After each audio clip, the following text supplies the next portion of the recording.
Today's webinar is entitled Quality Assurance Tools You Can Use Now. Our presenter is Margie Oakes, Senior Program Manager and Instructor in the John D. Romey Center for Quality and Applied Statistics at RIT. Margie is a Lean Six Sigma Master Black Belt. She holds a BA degree from Georgetown University and an MBA from University of Rochester. Margie has taught marketing and organizational leadership courses at both the Simon School of Management at the U of R and the Saunders School of Business at RIT. Margie trained as a Lean Six Sigma Master Black Belt at Xerox, where she led over 60 projects in the areas of marketing, product development, strategic planning, customer service and manufacturing, totaling over $350 million in revenue generation and cost savings. Margie took her Lean Six Sigma expertise into a variety of positions at Xerox, including Worldwide Vice President, Office Products Launch, Consumables Marketing and Strategy, and Competitive Consumables Market Development. She served as a Lean Six Sigma loan executive consulting with over 80 Xerox customers on Lean Six Sigma implementation and led external projects to solve business problems in areas as diverse as supply chain optimization, medical lean process improvement, and product design and launch optimization. She also has extensive experience mentoring other executives who were first-time project sponsors and working with cross-functional teams dealing with formation and strategic integration of Lean Six Sigma into business and organizational planning. Margie, the floor is yours. Thank you so much, Lydia. I'm so delighted to be back with you again today. It's always gratifying to know that our RIT alumni are interested in all that we can offer you in terms of personal and professional development. This is a presentation, the foundation of which I've given several times to some leading business communities, and I always welcome any questions, comments, even experiences you've had that the other participants on this call might benefit from. So please, please don't be shy. And if we can't get to your question or your comment right then and there, I built in some flexibility so we'll be able to have some dialogue as we finish up. This presentation, as I said, variants of it, I have given to a number of groups, and the feedback always is, before you talk to me about Lean Six Sigma and about all these quality tools, it really comes down to, am I ready to change? Is my organization ready to do this? Because when you're talking about different ways of doing things, ways to improve the bottom line, ways that a process can be done more effectively, people have to be willing to take that on. And as an executive that's managed organizations globally for several thousand people, I can tell you that I know that change is a very, very difficult and challenging area. But our goals today are going to be to talk about quality improvement and process improvement, using our approach to assist organizations that want to manage change, really want to get inside their process, and mostly want to live in a culture of continuous improvement. So we're going to talk today about some tools that you could use and take with you, but we're going to focus on process improvement by managing change and not letting change manage you. And then we're going to share a few tools that you could put to work immediately. So hopefully you will find things today that are going to really make a difference to your business right after you get off the phone. So one of the first things that I like to talk to executives about is how change impacts the day.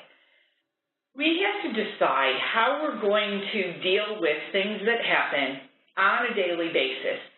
And we need to reflect on where do we fall most of the day. Many executives and managers will say, well, I just seem to be caught up in always doing things that are urgent.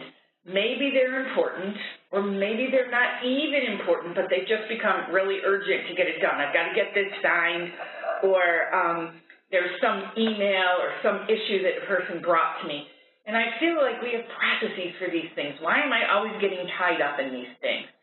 And it was Dwight Eisenhower who first really popularized this matrix. And he literally is said to have managed his days by breaking down his to-do items into things that are urgent and not urgent, and important and not important. And where he wanted to be was in the area on the upper right where things are not urgent because they're under control. Change is happening effectively, and they're important. So he wanted to live, and I think we probably would like to live, in a place where we're coaching and mentoring, where we're ahead of crises, where we can plan, where we can think big. So I offer that to you as sort of a cornerstone of what we'll talk about today. So in order to do that, it might help if you could tell me, what type of organization or company are you a part of? Are you in a not-for-profit? Are you in a service-type business? Or are you in a manufacturing business? And that will help me with some of the examples that we might use today and give you some practical situations from those types of business situations. So, it looks like we do have a fair number of people who are manufacturing and selling a product, and this has traditionally been where Lean Six Sigma has risen and taken hold. But we also see a huge turn in not-for-profit, in medical organizations, it could be charitable organizations, large granting organizations, because everyone has to be concerned with their bottom line.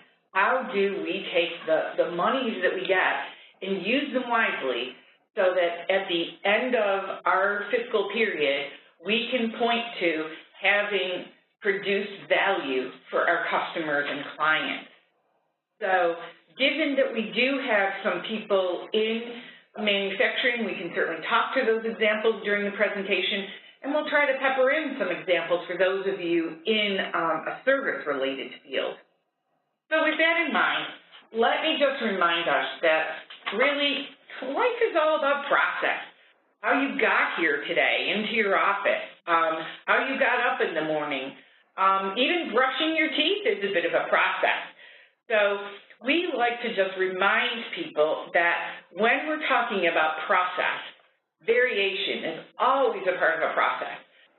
You never do something the same way that you maybe did it yesterday or the day before, and that's obviously called variation.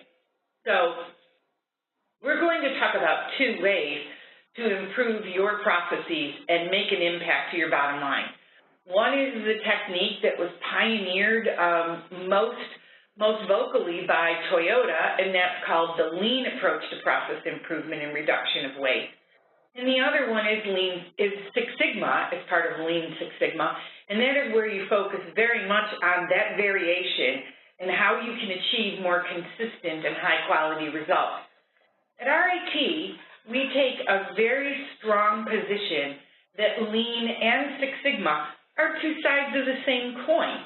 So when we teach professionals that come to the John D. Romey School, we're always talking about Lean and Six Sigma because you want a process that's simplified, that's low cost, that doesn't take a lot of time, and you want a process that also doesn't have variation. You don't have to wonder about the quality of what you're doing. Now, we have to talk about processes because they are always changing, and you know the reasons why. Change comes from new markets, it comes from new customers and new technology. It's inevitable. And those changes require people to operate outside of habit. And people don't like to change unless they see the value of change. So I've worked with many organizations where the top of the organization may say, we need to institute some new processes and teach us how to do Lean Six Sigma because I'm going to drive this through. But Lean Six Sigma comes about for two reasons. One, people have to embrace and understand the reason why they have to change a process. And two, we have to live in a culture of continuous improvement, because if you don't commit yourself to continuous improvement, you're always going to be somewhere outside of that upper right-hand quadrant, and change is going to be managing us instead of the other way around. So, what the heck is this term called continuous improvement that everybody throws around? Well, continuous improvement really has truly 5 dimensions to it. It is a cultural imperative. I have worked in very, very large organizations, Baxter Health, at Toyota, at Ford, at companies like Microsoft. And the one thing that made them successful was that from the top of the house all the way on down, everyone knew that their culture was about continuous improvement because it was a leadership value. The leaders talked about this. They made sure that their people were trained and were talking about how to continuously improve, and it was the way they lived. Believe it or not, these organizations are crazy about preventing waste. I remember a situation at Microsoft where they're obviously coding thousands and thousands and thousands of lines of code for their application, and they were absolutely zealous about how they managed even meetings, because they felt that one of their significant time robbers was the amount of time that people took to get grounded into the problem that they were trying to solve at that meeting. So waste can occur in all forms. And today we're going to just hit at a few tools that will help you to identify where waste is occurring, because we always like to say that this is not about perfection. This is a race with no finish. You are always going to be improving because it is continuous. Now, I often get asked during this part of the presentation, well, how do I manage change? How do I get my organization to change? And we can do a whole session. In fact, I teach courses here at RIT. We at the Romey School teach classes to executives, to people involved in the change process, and we have a number of different tools on our website that we'll be giving you that talk to how to address change. And I will just offer to you alumni that if there's ever a time when we can come out to talk to you about change, perhaps you're having an alumni meeting and this is the topic you want to talk about in detail, about how to get your people to adopt change and stick with change, we are more than willing to either in person or in forums such as this to talk to you about this, because it is a major area of professional development. So we know that process improvement drives better outcomes, and it is a fuel that change gives us. And again, it's not about perfection. It is about change in increments, because if we change too much too fast, we can't get people to support the change. I was just at the University of Rochester yesterday, and they are working on a major billing initiative. And for those of you who've ever been to a doctor and got a bill from that practice, you know how tough it can be to figure out the bill, who to pay, what did my insurance pay, and they're working on a process to make that much more friendly. The challenge they're having is how do they get their people to change their ways to adopt this new process? And we're going to talk a little bit about this, but probably the true north that we find in successful organizations, and we've done many studies of this, is the area of the business strategy. If you have a strategy that your people relate to, that they know, that they understand the goals of the organization, then you have a roadmap for change that people can relate to. This is not just a process that is being done to them, but it is indeed part of a roadmap to maintain competitiveness and to reduce costs. So just bear with me for 1 second. If you are a lean practitioner, and sometimes I get this question, well, you know, I've heard this referred to by this term Hoshinkanri. We try not to bore you with a lot of Japanese terms, but this is indeed what the lean practitioners at a company like Toyota or some of the software companies we call Hoshin Connery. Document your strategic goals, you communicate them, so that sets your direction. People understand what the targets are for the organization. They understand what the processes are that need to be changed to eliminate waste, processes that are taking too long, that are causing extra time or extra effort, too many people involved, too many handoffs. And they go through a process which we'll talk about, which is called Plan, Do, Check, Act, which is, again, something that we could spend the whole hour talking about. And then they work their people to a point where they can deploy the change successfully, get that change to stick, and then recycle back through, reset, repeat, because we are talking about implementing your strategy from the standpoint of continuous improvement. So, lest you think that there's just a lot of waste out there everywhere, I see it every time I go to the store and I have to wait for something, I see it with my colleagues, I see it with my people. We have identified 9 forms of waste, and you can stump me and ask me what form of waste would this be, and I will tell you, I can honestly say I've never been stumped. All the waste that people talk about that they want to eliminate in their organization falls under a guy by the name of Tim Wood VP. That stands for transportation, inventory, motion, waiting, overproduction or overprocessing, defect, variation, and I know you can read the slide, people's talent. And we do view people's talent as something that you can waste. I was meeting with one of the senior executives from Microsoft over the Memorial Day weekend at a forum he had, and he asked me to give parts of this presentation, but to talk about how to avoid wasting people's talents, because in the new organization, it's a philanthropic organization, and in some of the businesses that he's on the board of, he said, people's talent is the number one waste that we have. So these are the 9 forms of waste, and we don't want to forget, we don't want to take the P off of Tim Wood VP. People's talent is definitely an area of waste that we're going to talk about. So with that, I'd like to ask you another question, and that is a question about the efficiency of your organization. Let me just make sure I'm sort of calibrated here. Okay.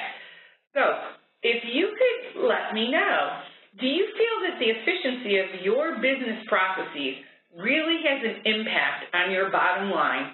Just answer simply yes or no, or we probably can't measure the impact. I can tell you that in every single case that we have worked with organizations on this approach, this quality improvement approach, we have been able to monetize, to put dollars, real hardline dollars that your CFO would agree with, that have to do with the benefits from revamping, revitalizing your processes. So sometimes when I ask this question, people in the audience will say, if the efficiency of our business processes has an impact, it's hard to measure. Sometimes they'll say, you know what, I'm not sure. We've been doing it this way for years, and maybe we could get a little bit better, but I just don't know what's causing our results to stay at a pretty constant level, to not see that breakthrough that we're looking for. So I think you're all great students, and so many of you, or at least a third of you, are now saying, yeah, I think efficiency does impact the bottom line, so that is good to see. That's the answer I was looking for. But for those of you who feel they don't, we're going to talk about that and try to convince you during the remaining time we have that this is something that can be a real breakthrough for you. So let's dive in and look at your value, what you offer to your customers and clients, and what waste might be associated. So you probably have somewhere, either out in front of your desk at all times or somewhere in your files, you have a mission and a vision and you have a strategy. And you have a good idea of what your customers are buying from you, whether they're buying a service, an insurance policy, whether they're buying management of a bank account, whether they're buying a widget that you manufacture or a different type of widget that you get from somewhere else, bring into your company and sell it. You have an idea of what people are paying for. That's the price of the product. But most organizations within their strategy, they don't truly understand what the customer is really, truly paying for in terms of what is value add to the customer and what is waste. And so without answering that question, it's hard to assess whether your strategic goals and your vision are appropriate to the value you need to provide to keep your customers. And then also to decide what processes do you have that are going to either help you obtain your strategic goal or are just going to carry you further away from it. And we like to start with a tool called a value stream map. So I'm going to use an example that you're probably very, very familiar with because the statistics are that at least 87% of us are getting a meal outside of our own kitchens every week. So you have a place that you invariably like to go to when you dine out. You bring your family, you bring your friends, and you hope that their strategic vision at this restaurant is something like, well, we like to provide customers with delicious food, efficient service, and good value. Because we've all been to restaurants where we said, the food was good, but it wasn't worth the price. Or, wow, we waited a long time to get that food.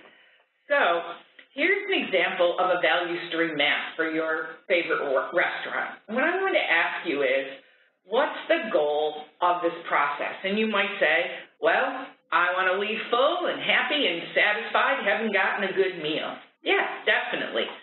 But there are other parts of the value of dining out that are part of the experience that you're paying for. So what's adding value and what isn't adding value? And if it's not adding value, is this really a waste that's somewhere in the process? And if that waste could be reduced or eliminated, the restaurant could improve its bottom line because it changed the processes that it uses. So, in this value stream map, you as the customer, you enter with your friends or family, and it's very likely that when you arrive, you have to wait a few minutes or two. In this example, here's a case where a customer might be waiting upwards towards, 8 minutes to get a table. That's going to seem like a very long time. It's especially a long time if what happens is that you see the host or hostess for the restaurant cleaning tables, doing other things, and then finally getting over to you. You're saying, hey, I want my table. We want to get our menus. We want to sit and eat.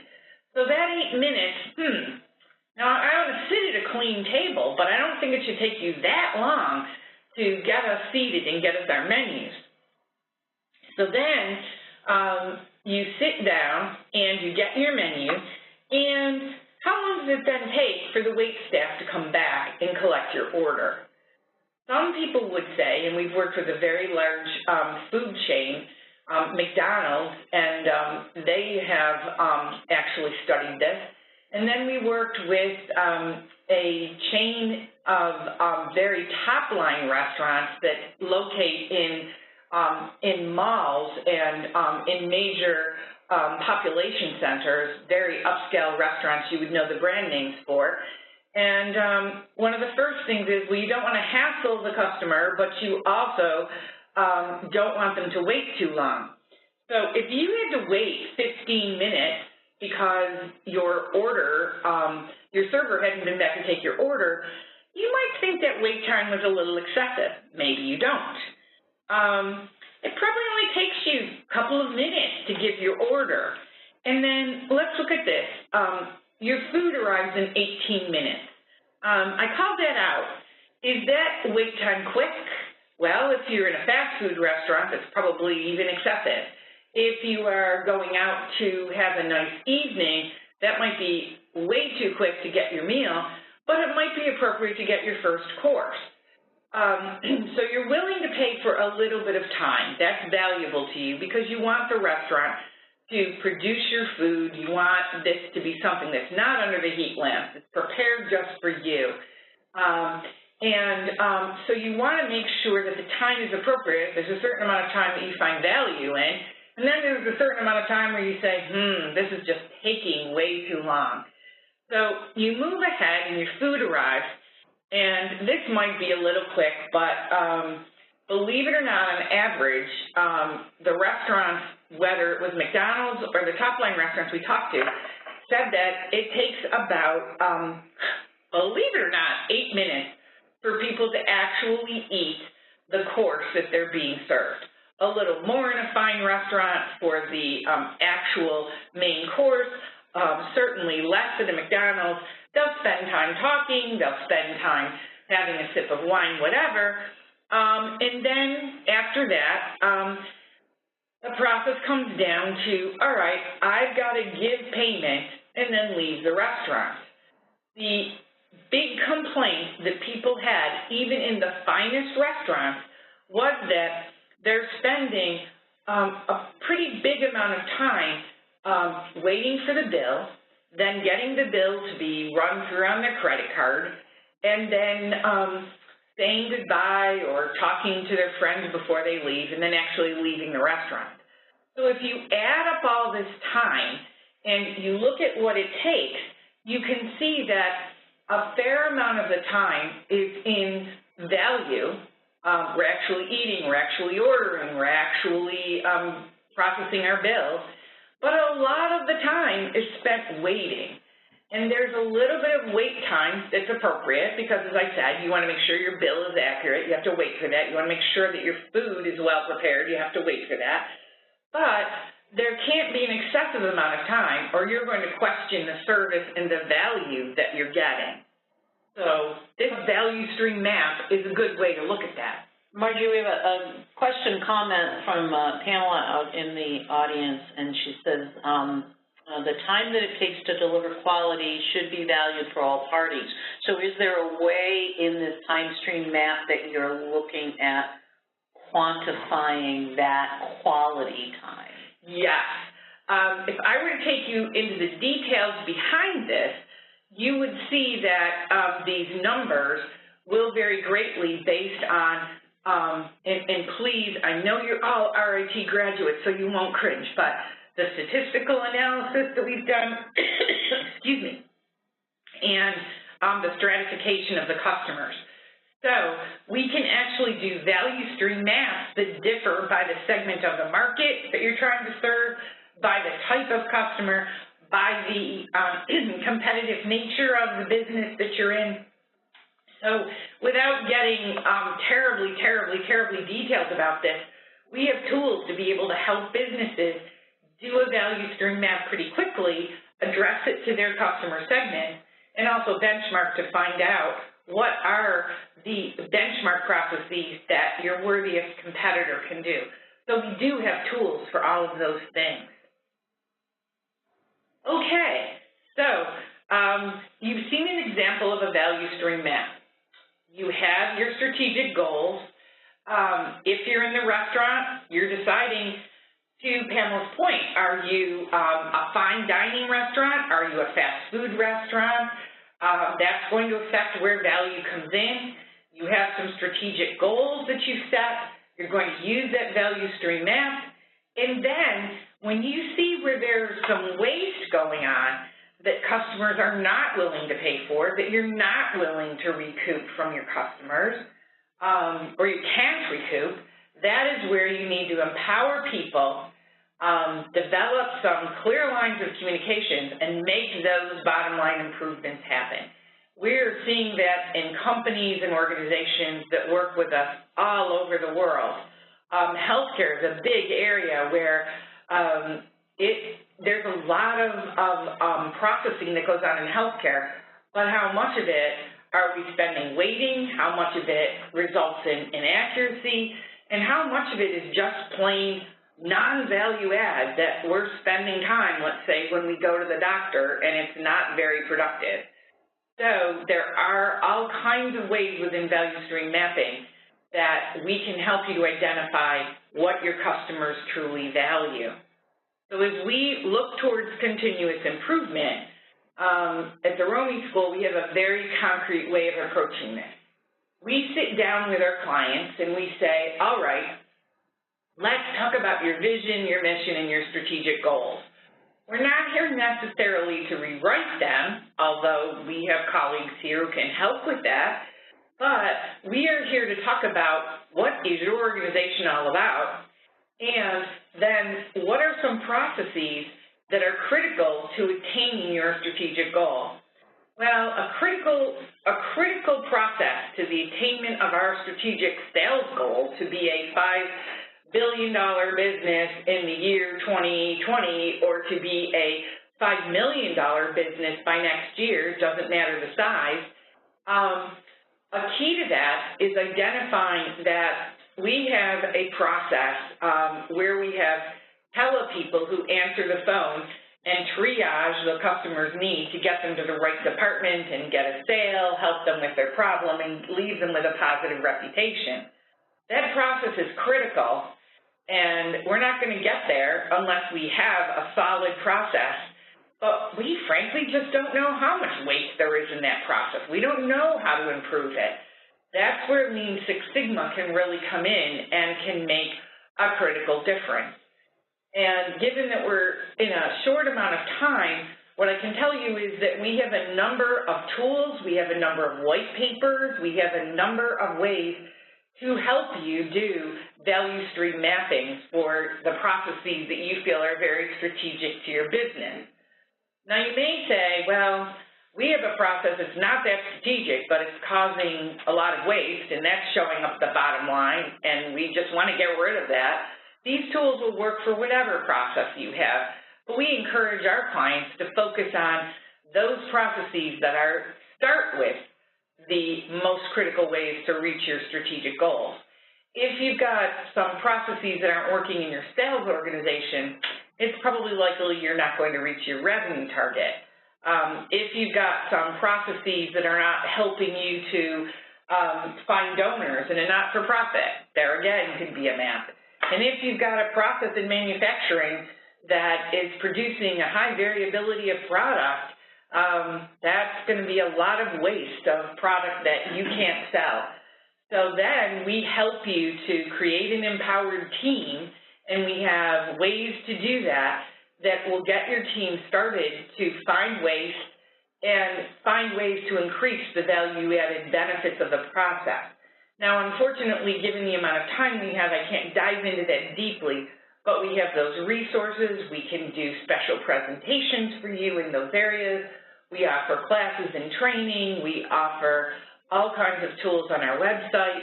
So as professionals from RIT, we can provide you with a small wealth of resources to help you if you want to get started using the things that we're talking about today. Actually, we have another question. Is variation and waste often related to the people parts of processes, and can you really fix something that is human-driven? That is a very good question, and most of the time, the people that I talk to will say, well, we've got some waste, you want to call it that, but it has to do with the way our people operate, the way that the culture of our business, the way that people relate to each other, and you just can't get rid of that waste. That's just human nature. And that gets tied back to the whole concept of change and giving people a reason to change that reduces waste and resides in a culture of continuous improvement. Whatever I am doing in my behavior, in my approach, in the way that I do a process, in the fact that I don't want to follow the operating procedure, I want to do it my way, those things can be difficult to change, but again, we have research, we have models, and we have practical tools to help you to manage change with your people. We have tools to help you make it stick. We have seminars devoted just to that. One of the groups that I worked with was a group of open heart surgeons at Kaiser Permanente, getting those experts to change, even though they all pointed to variations that were affecting outcomes, that were affecting efficiency, that were affecting how quickly patients recovered. The board told us that is nearly impossible to do. And using Lean Six Sigma and the tools for change that we had, and I feel badly because I'm just hinting at them and giving you examples, but yes, we were able to change even highly paid, highly individualistic leaders in their field to use other processes and other ways of reducing waste at the people level. So I have evidence that it is indeed very possible and we can make it stick. So thank you for that. So let me ask you, how comfortable has your organization been in using self-empowered work teams to solve problems? Have you actually said to a team, go off and solve this problem and come back to us when you think you have a recommendation to offer to us? And so it looks like some of you have started that. You're in process of doing it, but many of you are saying, no, we haven't tried it, and some of you are just hanging out, not being sure what to answer. So we don't recommend that you start with a self-empowered team and say, all right, everybody, come on in. Here's a problem, go fix it and tell us when you've got it done. That wouldn't be responsible at all. But for about the 35% of you who said, yep, we tried this, maybe as we move toward the discussion, you're going to be able to tell us about ways that have really helped you use self-empowered work teams. But we find that if you want people to change the way they do a process, the way that they work, you need to empower them to be part of the solution so that they will indeed improve the process and make that improvement stick. So using those self-empowered work teams is extremely important. So I'm coming to the part of the presentation where I want to offer you a few tidbits to take away in addition to the value stream map. One of these is called the 10 Commandments of Continuous Improvement. And I actually give a whole presentation and some workshops on this area of the 10 Commandments of Continuous Improvement, because it does constantly remind us as practitioners to go back to those 10 Commandments and make sure we're living up to them. Because again, change is constant, variation is out there all the time, and we want to live in a culture of continuous improvement. We're never going to get to perfect, but we want to be constantly moving toward the better. So we remind people that you have to take waste seriously and not give up on, people aren't going to change, I can't do this, or we've done it this way for years, so it's not going to change, or this is the way so-and-so wants it done, so that's the way we have to do it. Again, you can stump me, but I've worked with a lot of organizations, and our team at the Romey Center has done the same, and no one's totally stumped us yet. So probably the most important thing on the 10 Commandments list is celebrating next success, is rewarding people for changing. It doesn't mean that we're going to give them all a $20,000 raise tomorrow. It just means that we're noting the change, we're calling it out, we're telling them the difference to the bottom line, and we're making sure they understand the impact that they're having. So, Lean Six Sigma, I want to be very clear that at RIT, when we talk about Lean Six Sigma, we differentiate in some important ways. You have a number of different organizations, different companies, different training organizations that are out there teaching Lean Six Sigma. And they may work for you, but because you're part of the RIT family, We want to make sure that we're offering you something that's of value, whether you go to the website and you read a white paper, or you use a tool, or you ask us to come to a meeting and present to you, or you take a class from us, whether that's online or in person. We want to make sure that we're very clear on what differentiates us.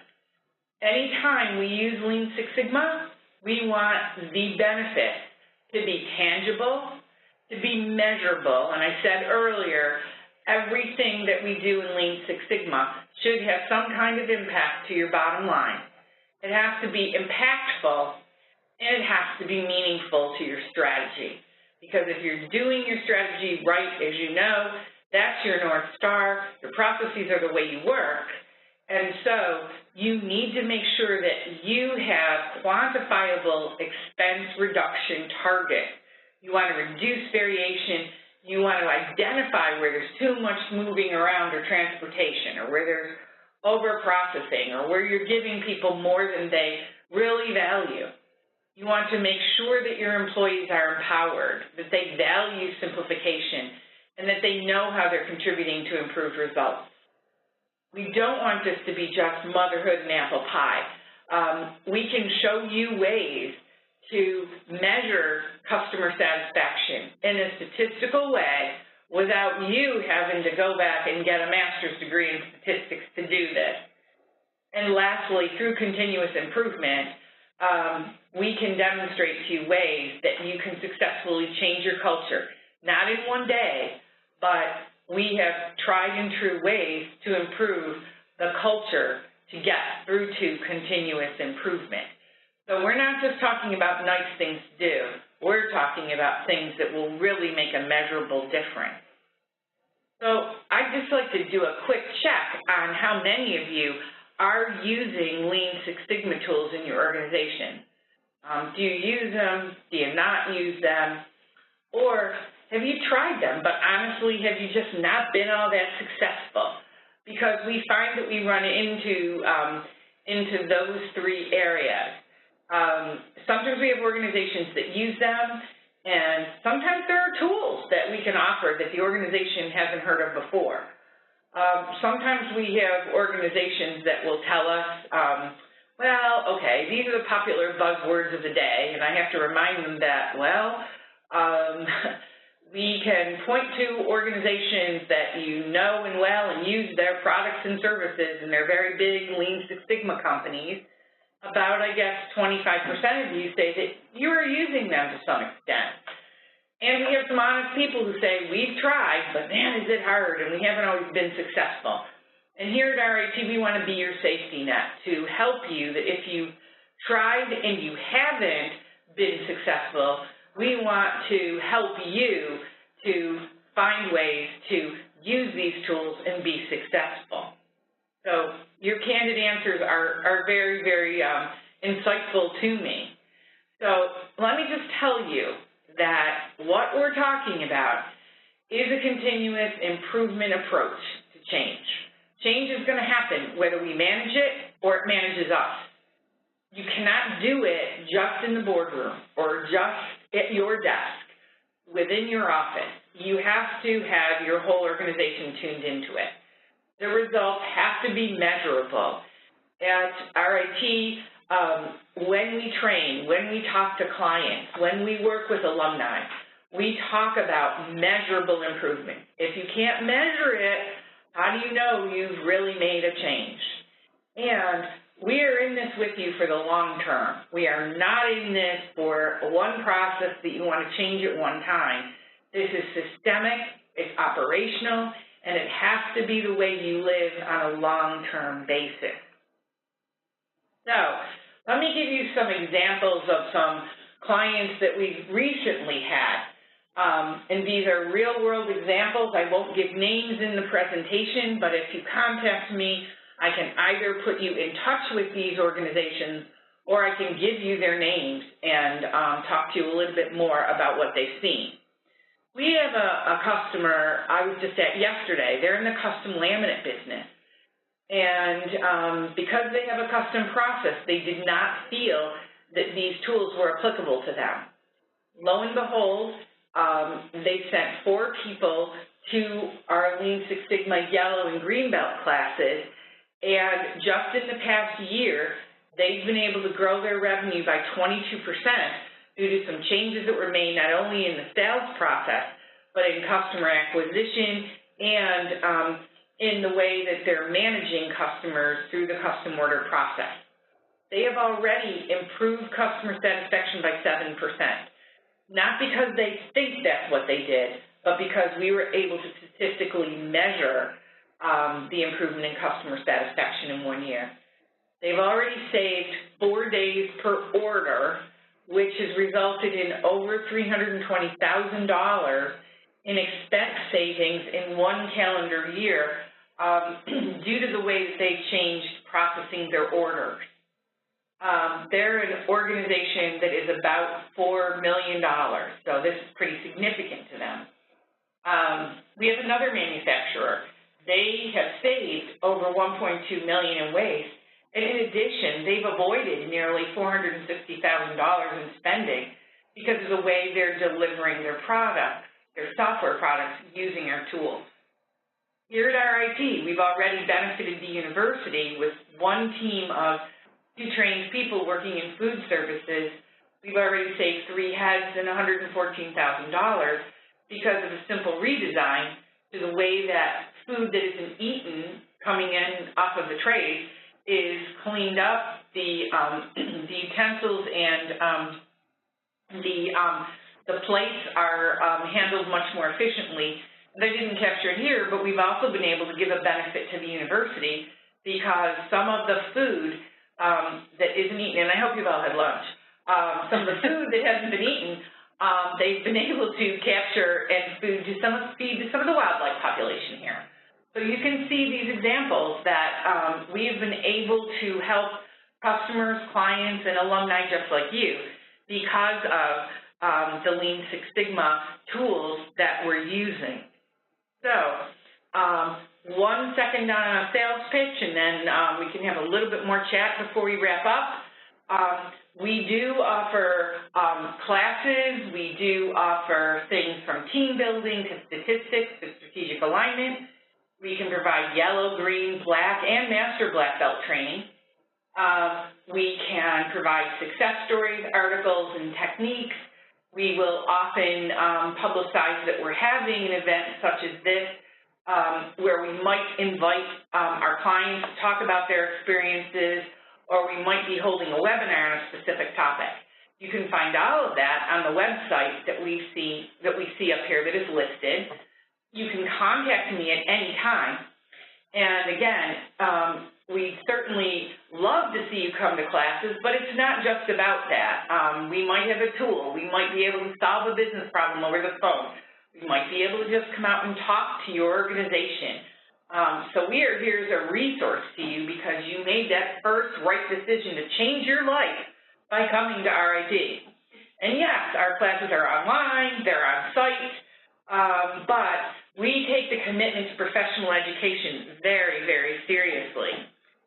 So I'd like to ask you, what types of things would you like to see the Center for Quality and Applied Statistics offer to you?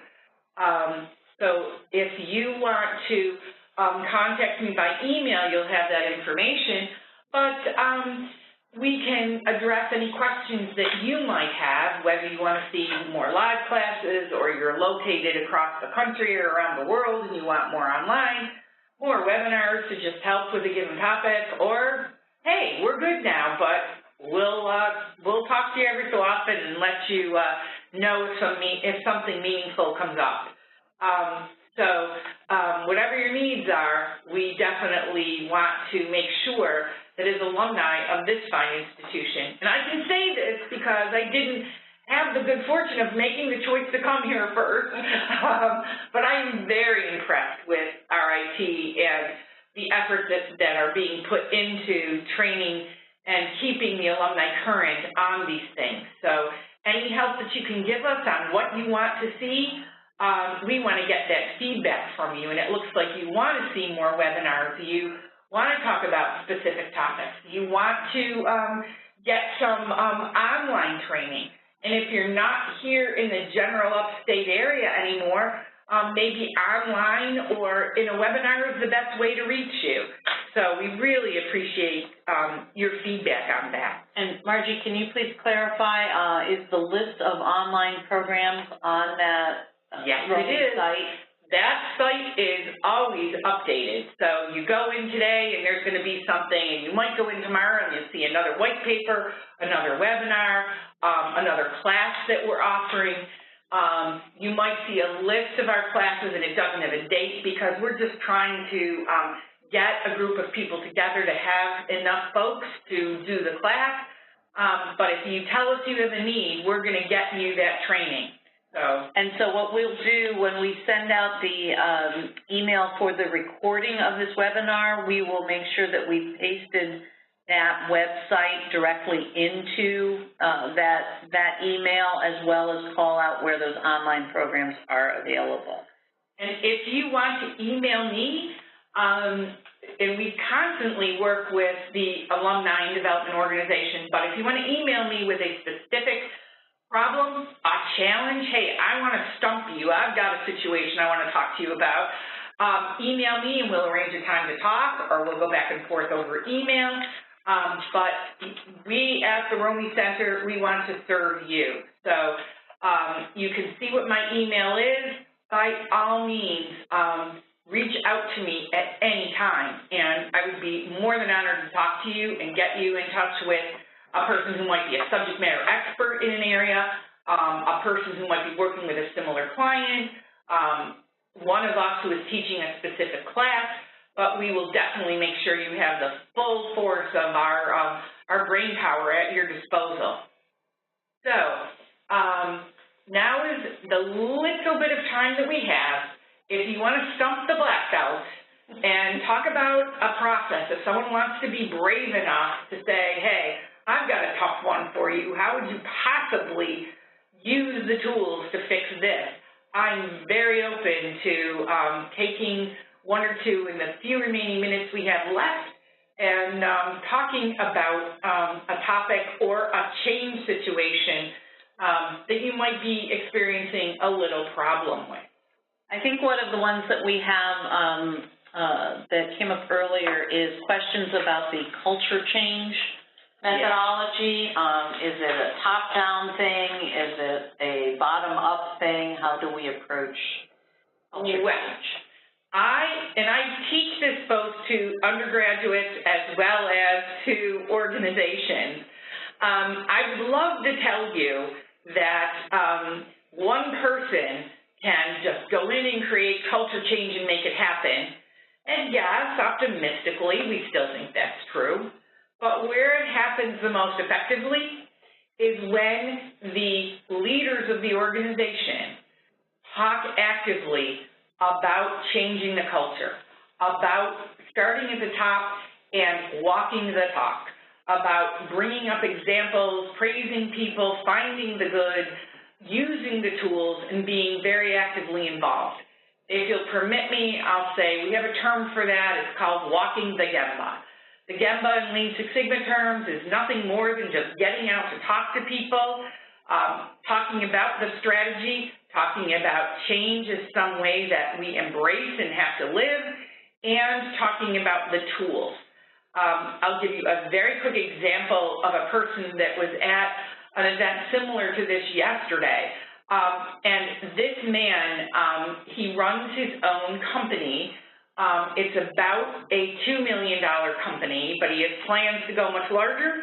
And when we first approached him, he said, all right, well, you can train my people. I have about 300 folks I want to get trained, but I already know all this. I don't need anything. And he stood up and he said to the audience of about 40 people, he said, I literally skulked into the room because I understood after listening outside the doorway that if I wasn't there, nothing was going to happen.